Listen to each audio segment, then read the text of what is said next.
శ్రీమాత్రే నమః. 119వ శ్లోకం. కటాక్షకింకరీభూత కమలాకోటిసేవితా శిరస్థితా చంద్రనిభా ఫాలస్తేంద్రధనుప్రభా. కటాక్షకింకరీభూత కమలాకోటిసేవిత.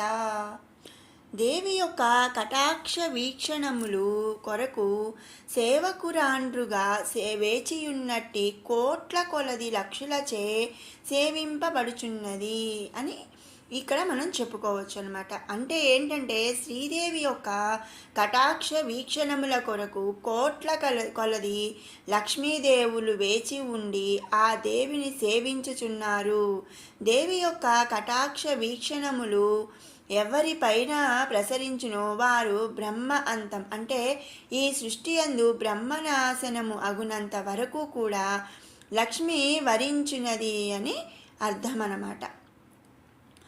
అంటే ఏంటంటే ఆ తల్లి కటాక్షము కోర్కు కటాక్ష వీక్షణములు గనక ప్రసరిస్తే ఇక వాళ్ళకి లక్ష్మి వరించున్నది అని ఈ నామం యొక్క అర్థం. అందుకనే మనం ఆ తల్లిని కటాక్ష కింకరీభూత కమలా కోటి సేవిత అని స్తుతించుకుంటున్నాము.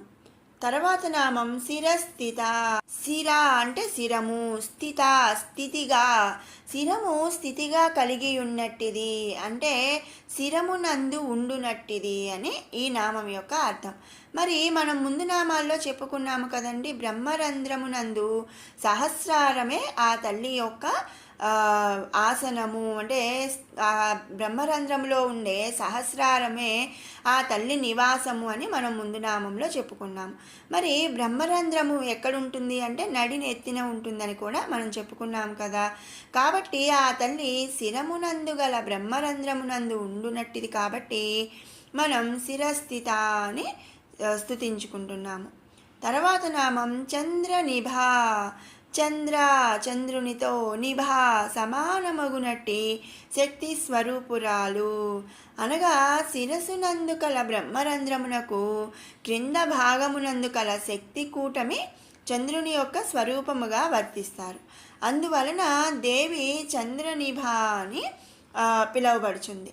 అందుకనే మనం ఆ తల్లిని ఈ నామంలో చంద్రనిభా అని స్తుతించుకుంటున్నాము. తర్వాత నామం ఫాలస్థా. ఫాలమునందు ఉన్నట్టిది, ఫాలభాగమునందు స్థానమును కలిగి ఉన్నట్టిది అని కూడా మనం చెప్పుకోవచ్చు అన్నమాట. ఫాలభాగమునందు ఉన్నట్టి శక్తి స్వరూపమయ్యే కాబట్టి మనం ఆ జగన్మాతను ఫాలస్థా అని స్తుతించుకుంటున్నాము. తర్వాత నామం ఇంద్రధను ప్రభా.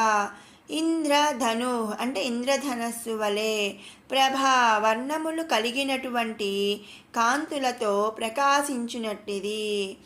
ఇంద్రధనస్సు వలె అనేక వర్ణములు కలిగినటువంటి కాంతులతో ప్రకాశించినట్టిది కాబట్టి మనం ఆ దేవిని ఇంద్రధను ప్రభా అని స్తుతించుకుంటున్నాము.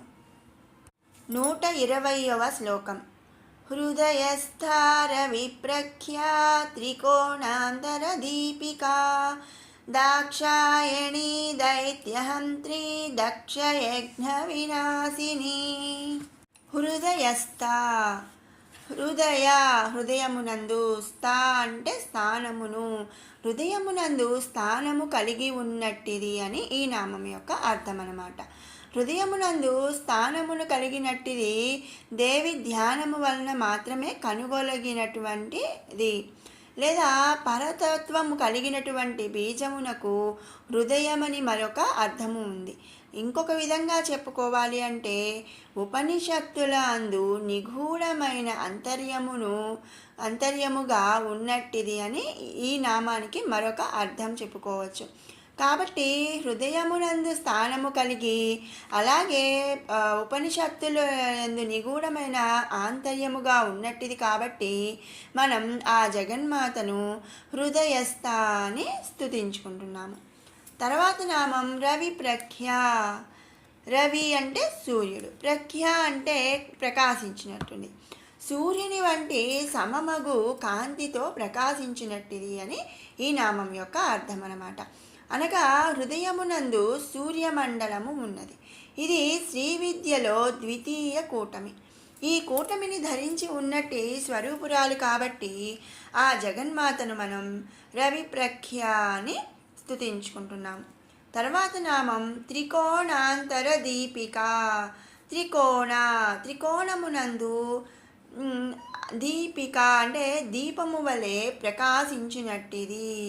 త్రికోణాంతర అంటే త్రికోణము అంటే ఈ త్రికోణము దేహమందలి గల మూలాధార పద్మమునందు గల కర్ణిక యందుంటుంది. మనం ఇంతకు ముందు నామాల్లో చెప్పుకున్నాము మూలాధార చక్రానికి త్రికోణంగా ఉంటుంది అని చెప్పి. కాబట్టి మధ్యన అంటే కర్ణిక యందుంటు దాని మధ్యన జ్యోతి వలె ప్రకాశించినట్టు శక్తి కలది అని ఈ నామం యొక్క అర్థం. ఈ శక్తియే దేవి యొక్క స్వరూపముగా వర్ణించబడుతుంది. ఇక్కడ మరికొంత చెప్పుకోవాలంటే మూలాధార పద్మమందు అగ్నిమండలము ఉంటుంది. ఈ బ్రహ్మరంధ్రమునకు క్రిందగా చంద్రమండలం, ఆ కింద హృదయమునందు సూర్యమండలం, ఇక మూలాధార చక్రం దగ్గర అగ్నిమండలం ఉంటుందని మనం చెప్పుకోవచ్చు అన్నమాట. ఇలా మూలాధార చక్రమునందు ఒక జ్యోతి వలె ప్రకాశించినట్టు శక్తి కలిగినది కాబట్టి ఆ తల్లిని త్రికోణాంతర దీపిక అని మనం స్తుతించుకుంటున్నాము. తర్వాత నామం దాక్షాయణి. దక్షిణి యొక్క పుత్రిక అని అర్థం. దక్షిణి యొక్క పుత్రిక శివుని యొక్క భార్య. మనకి తెలుసు కదండి, దాక్షాయణి అంటే శివుని యొక్క భార్య అన్నమాట. అలాగే దక్షిణి యొక్క పుత్రిక కాబట్టి ఆ తల్లి శివతత్వము కలిగి ఉంది అని మనం చెప్పుకున్నాం. కాబట్టి ఆ జగన్మాతను మనం దాక్షాయణి అని స్తుతించుకుంటున్నాం. తర్వాత నామం దైత్య హంత్రి. దైత్య అంటే దైత్యులను, హంత్రి అంటే హరించినట్టిది అని అర్థం అన్నమాట. దైత్యులను హరించినట్టిది అంటే ఏంటంటే లోకకంటకులైనటువంటి రాక్షసులను సంహరించినది కాబట్టి మనం ఆ తల్లిని దైత్యహంత్రి అని స్తుతించుకుంటున్నాము. తర్వాత నామం దక్షయజ్ఞ వినాశిని. దక్షయజ్ఞమును వినాశిని నాశనము చేసినట్టిది. దక్షిణి యొక్క యజ్ఞమును నాశనము చేసినటువంటి కర్మకు కర్త శంకరుడే అయినప్పటికీ అందుకు కారకురాలు దేవి. ఆమె కొరకే పరమశివుడు ఆ కార్యమును నిర్వర్తించినాడు కాబట్టి దక్షయజ్ఞ వినాశిని అని ఇక్కడ ఆ దేవిని మనం స్తుతించుకుంటున్నాము. విన్నారు కదండి 119, 120 శ్లోకాల వివరణ. ఇప్పుడు 117 నుంచి 120 వరకు కూడా 2 సార్లు పారాయణ చేసుకుందాం.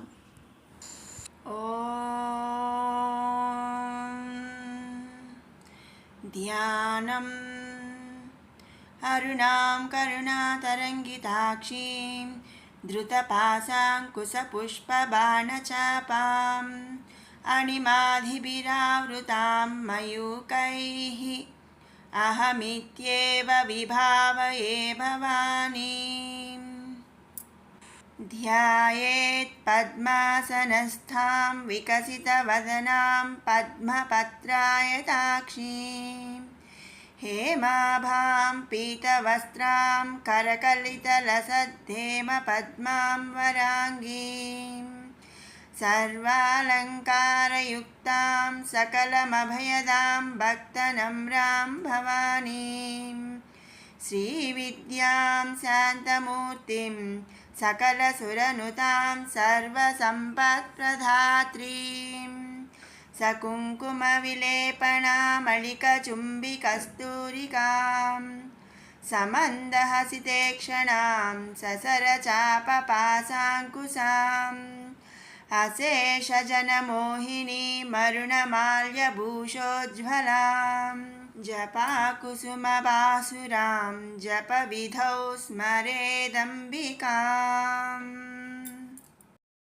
మహాకైలాసనిలయా మృణాలమృదుదోర్లతా మహనీయా దయామూర్తి మహాసామ్రాజ్యశాలిని आत्मविद्या महाविद्या श्रीविद्या कामसेविता श्रीषोडशाक्षरी विद्या त्रिकूटा कामकोटिका कटाक्षकिङ्करीभूता कमलाकोटिसेविता शिरस्थिता चन्द्रनिभा फालस्तेन्द्रधनुः प्रभा हृदयस्तारविप्रख्या त्रिकोणान्तरदीपिका दाक्षायणी दैत्यहन्त्री दक्षयज्ञविनाशिनी మరొక మారు పారాయణ చేసుకుందాము. महाकैलासनिलया मृणालमृदुदोर्लता महनीया दयामूर्तिः महासाम्राज्यशालिनी आत्मविद्या महाविद्या श्रीविद्या कामसेविता श्रीषोडशाक्षरी विद्या त्रिकूटा कामकोटिका कटाक्षकिङ्करीभूता कमलाकोटिसेविता शिरस्थिता चन्द्रनिभा फालस्तेन्द्रधनुः प्रभा हृदयस्तारविप्रख्या त्रिकोणान्तरदीपिका दाक्षायणी दैत्यहन्त्री दक्षयज्ञविनाशिनी. ॐ श्रीमात्रे नमः.